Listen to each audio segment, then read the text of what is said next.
Bonjour à tous, j'espère que vous allez bien et que vous n'êtes pas trop superstitieux. Car aujourd'hui n'est pas un jour comme les autres.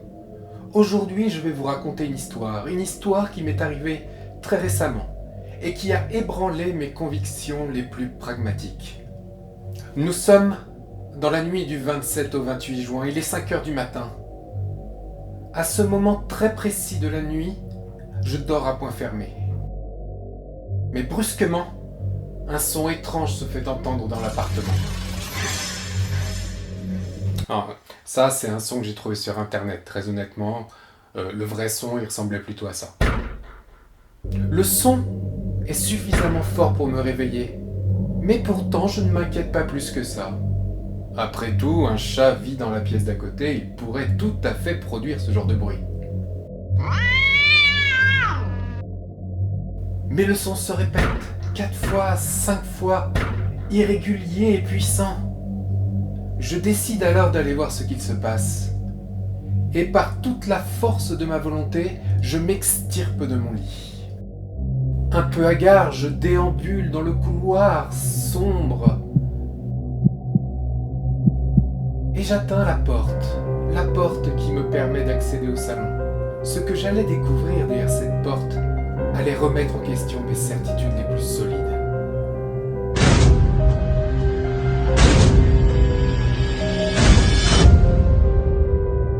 Le chat m'attendait là, juste derrière la porte, assis. Il me regarde fixement.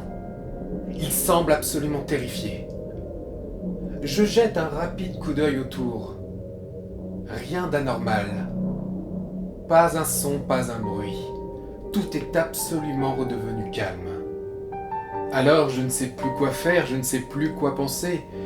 Je suis atteint à ce moment-là du syndrome que l'on appelle communément la tête dans le cul.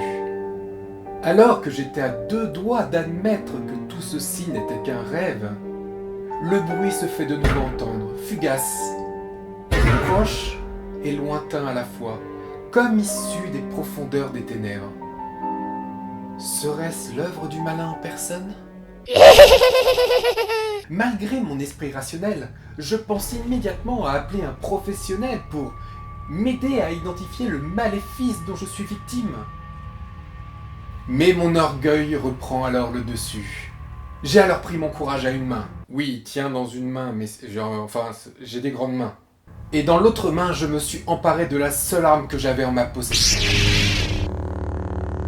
Mais il fallait que je triangule la source de ce bruit. Je me suis assis dans l'entrée, calmement dans le silence, et j'ai attendu, les oreilles grandes ouvertes. Quel était ce son ? J'étais encore très loin d'imaginer ce que j'allais découvrir et qui allait réduire à néant mes croyances les plus profondes. Au bout de 1 à 2 minutes, le son retentit de nouveau, sur ma droite. Je raye de mon esprit le salon et la cuisine. Il ne me reste plus alors que la salle de bain, les toilettes et le bureau. J'use alors de la même technique que précédemment. Je m'assois dans le bureau, calmement, prêt à frapper. Le chat reste avec moi, mon ami, mon coéquipier, mon frère d'armes, dans cette recherche qui relève déjà du surnaturel. Au bout de quelques minutes interminables, le son surgit de nouveau dans toute sa froideur. Il n'y a plus aucun doute. Il vient de la salle de bain. Je m'y rends sur le champ et j'allume la lumière, fébrile. Immédiatement, je remarque que quelque chose cloche. La brosse à dents électrique avait en effet changé de place. Le soir, une fois que je me suis brossé les dents, je la laisse au bord de l'évier pour que la petite brossette elle s'égoutte tranquillement.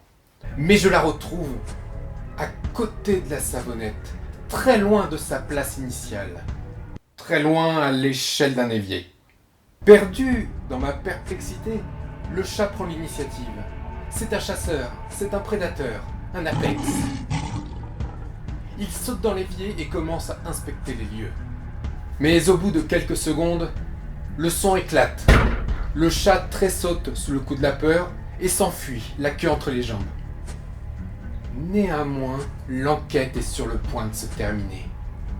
Car à cet instant précis, je sais exactement d'où vient ce phénomène sonore jusque-là inexplicable. Encore quelques secondes pour le suspense. Que apparemment il y a un faux contact dans la brosse à dents électrique, du coup elle se déclenche une microseconde et ça fait résonner la céramique de l'évier. Voilà, bonne soirée.